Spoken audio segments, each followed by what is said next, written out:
Hey YouTube, this is Ebony Butterfly coming at you with the Real Housewives of Atlanta update. Let's go ahead and get down to business. First we have Miss NeNe Leakes, who is walking her little new dog called Playa. He's a cute little puppy. And she's talking to her son, explaining things about what happened with Bryson. But that really was for us to hear the real deal that went down that day from her mouth. So she was explaining that to her son. And also, you know, I wasn't feeling her 27 piece that she had on. I really wasn't feeling that. I just did not like it with the bobby pin on the side. I just wasn't feeling it. But anyway, that's a moot point. Her and Bryson get home later, I guess later on that day or maybe next week, I don't know. But they both have on surgical gloves and the dog has on a freaking diaper and they're both freaking out. I'm just really not getting that. It was drama changing the diaper on the dog. Okay, let's get our dog trained. Okay. But that was it. There was nothing much to NeNe this week, you know, which they probably did need to take the spotlight off her for a minute.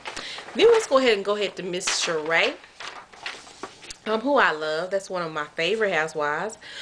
She she gets a visit from Dwight and his publicist's name is Glenn Bean. I'm not from Atlanta, so I'm not familiar with him. But anyway, Glenn and, you know, Dwight come in and they, you know, pretty much say that, Sheree, you owe me $30,000. Okay, he's talking about he owns a salon. Get real. You know that if you pay the seamstress $1,200, baby, she's going to come at you with a contract and an invoice. She just not fits to work for you. We not cool like that. Then if you had other people working for you, where are your Kinko's FedEx receipts for all of these copies that you made? Okay, I'll just tell you what happened. Mr. Bean went to work on his real job and made them copies for Sheree. That wasn't no, because you would have had a receipt and you would have kept your receipt. You would at least had that receipt to get that money back. So I'm just not believing them. Their story is not adding up, because if you spend $30,000 and you don't have one receipt, either you special or you a fool. Which one are you? So Sheree kind of blew them off and said, let's don't bring this up no more. But he didn't have not one receipt, y'all. And that's sad. So we're going to go ahead and do what Sheree said. Next we're going to talk about Kim. You know, she's getting ready to go do the white party and sing her little song, Tardy for the Party. And her, I guess it's her assistant, Sweetie. Okay, time out. I'm going to need Sweetie to cover up that pooch. I'm going to need her not to highlight that in her outfit. We as women, we all have little flaws and defects. I have character defects with my shape as well. But I do not parade them. I do not show them off. I hide them. I camouflage them. That's what you do. That's why they have Spanx. So I'm going to need Sweetie to invest in a good quality Spank, okay? And I'm going to need y'all to help me advocate this to Sweetie. And then I'm going to need Sweetie to stop getting talked too crazy. Because Kim be telling her to shut up. And I'm going to need Sweetie to stand up for herself. If that's your homegirl, whatever, she can't talk to you crazy like that all the time. But you know what? You like it, I love it. But that was a mess. I think the way she talks to Sweetie is a mess. And then her daughter was talking about her boyfriend coming over. Okay, not in this life, homegirl. Not while I'm out of town. It's not going to happen. But you see how Kim just broke down and was like, okay, whatever. So I'm going to need to go ahead and talk about the next person.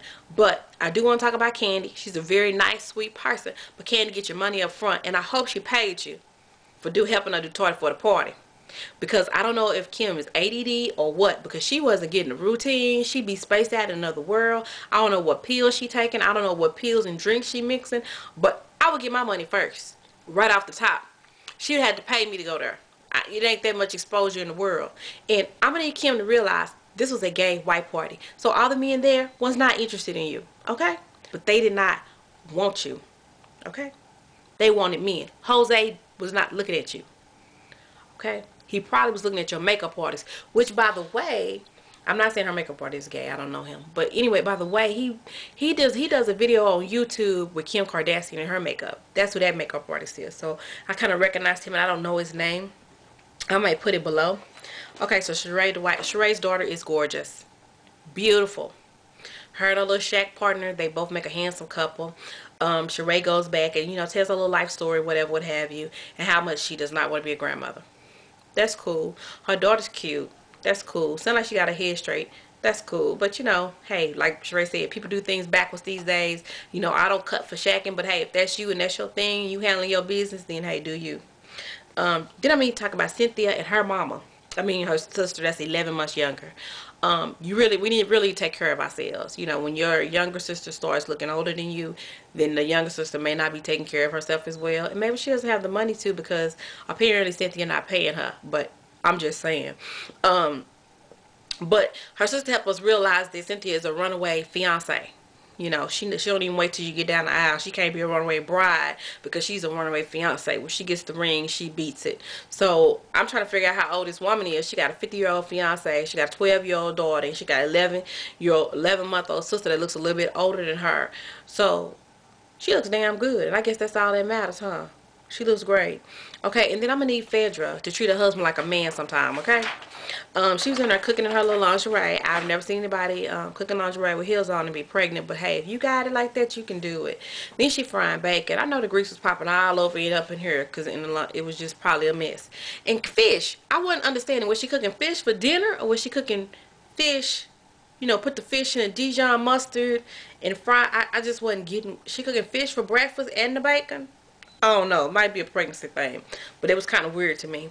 And then, you know, she said, you know, NeNe claims, this is what was said on the show, that her husband stole cars. She claims that it's racketeering.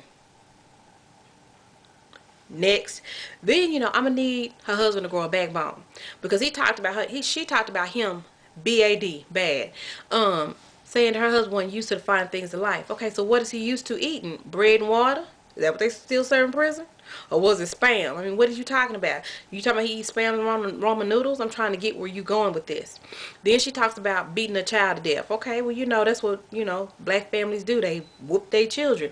And I know he's talking about, you know, when I was growing up, all the people used to say, get out of grown folks' mouth. So I never have experienced that where young kids sit around grown people and my young kids will sit around me.